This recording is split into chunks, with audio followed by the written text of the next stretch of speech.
Hi everyone, welcome to another Flex Physiotherapy video.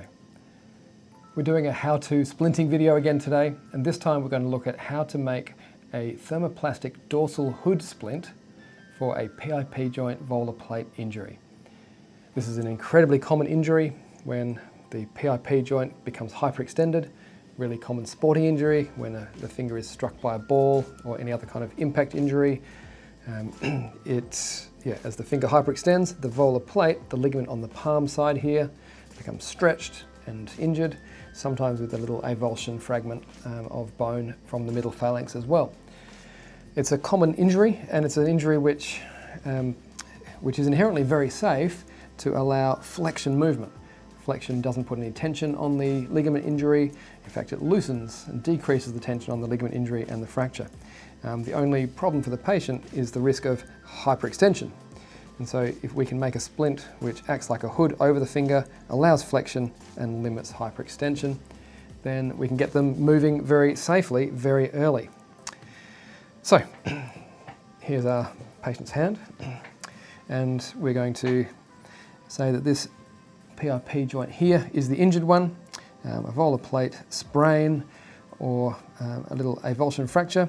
We're going to allow flexion and limit hyperextension. So I just want a piece of plastic that is roughly the length of the finger, from MCP joint on top of the knuckle to fingertip. It needs to be wide enough to extend over the sides of the finger. So with the hand flat on the table there, you can see how there's about 1 centimetre of plastic each side of the finger, enough to drape down and form gutters on the side of the finger. That's what gives the splint its strength.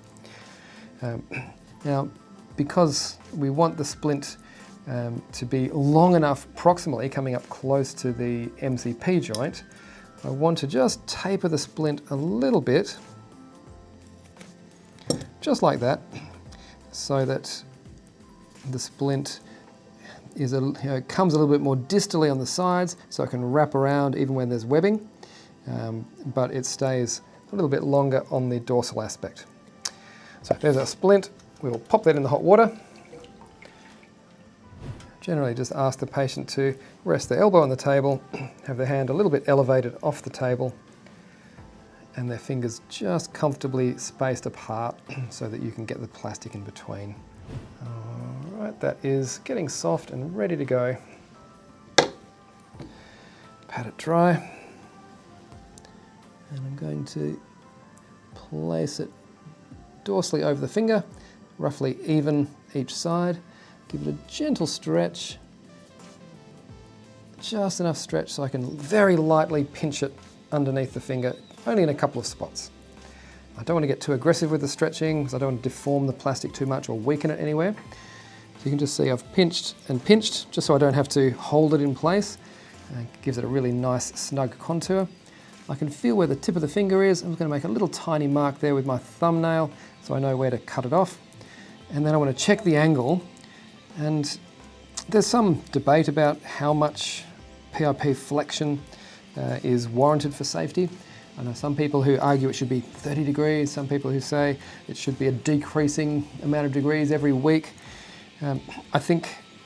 Personally, I think you should look at your patient. If you've got someone who has a very unstable, a high-grade tear, an unstable joint, and you're really concerned to avoid any risk of hyperextension, start them in more flexion. If you've got someone who's got a fairly low-grade sprain, maybe someone where you're more concerned that they might end up with a volar plate contracture and a very stiff joint, then maybe start with something a bit closer to neutral extension, just to minimise the risk of a re-injury. So that should be hard enough now. We can pop apart those little pinches that I did before. Thank you very much. I can work on this now. So I just look at this and think, all right, what do I want to keep? What gets trimmed away? So I need to keep all of this dorsal part here, and I want to trim it off so it comes down about halfway down the radial and ulnar sides of the finger, approximately. We can always adjust it a little bit shorter again if we need to.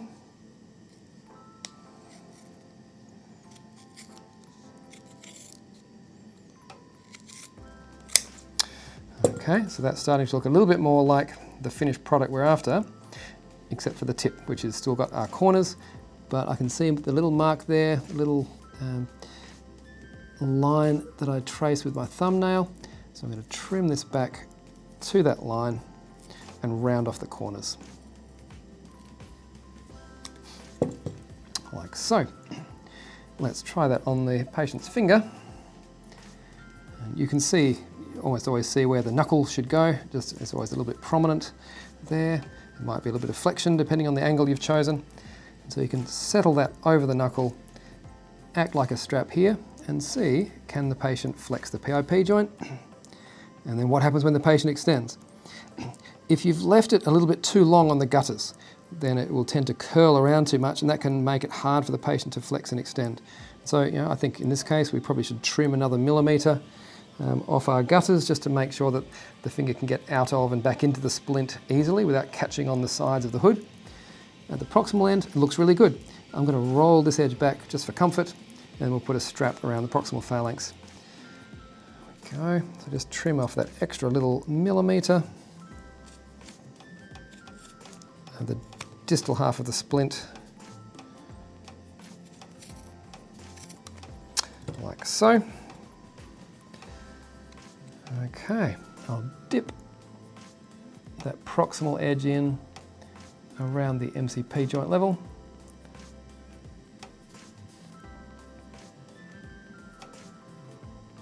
I'm only dipping in that final millimetre, 1 or 2 millimetres of plastic, just enough so I can smooth it back like this. Press it down nice and flat and even. Make sure that's comfortable and smooth for the patient. All right, our splint is probably ready to go, except we need a Velcro strap, a piece of hook Velcro and a piece of loop Velcro. Now I want a long enough piece of hook Velcro to go all the way from one side to the other, and wide enough to go across the proximal phalanx without getting in the way of the PIP joint or the MCP joint. So just in the middle of the proximal phalanx there. Going to round off some corners because that's just what I'm like. Going to rough up the plastic so that it sticks better. And then I get my heat gun, fire that up.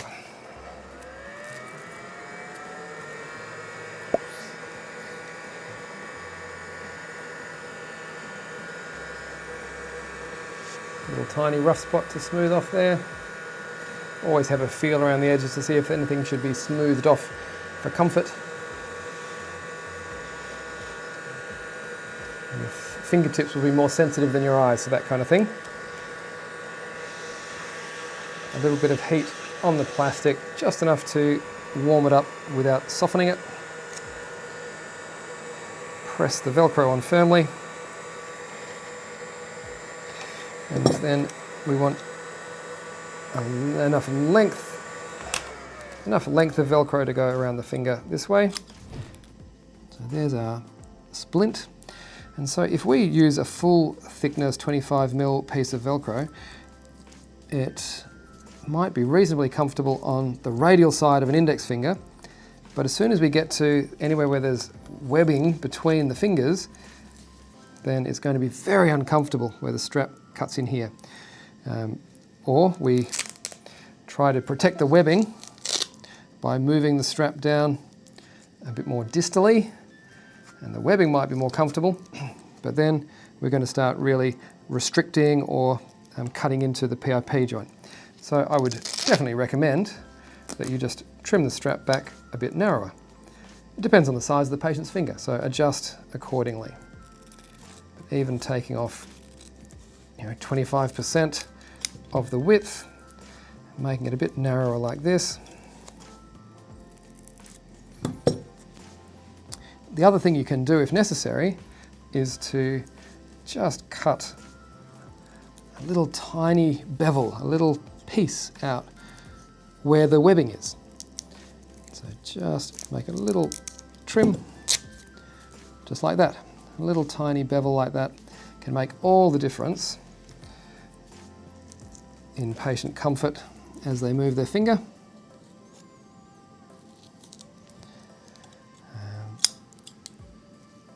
Adjust for tension as needed, trim off the excess, and now the PIP joint should be free to move.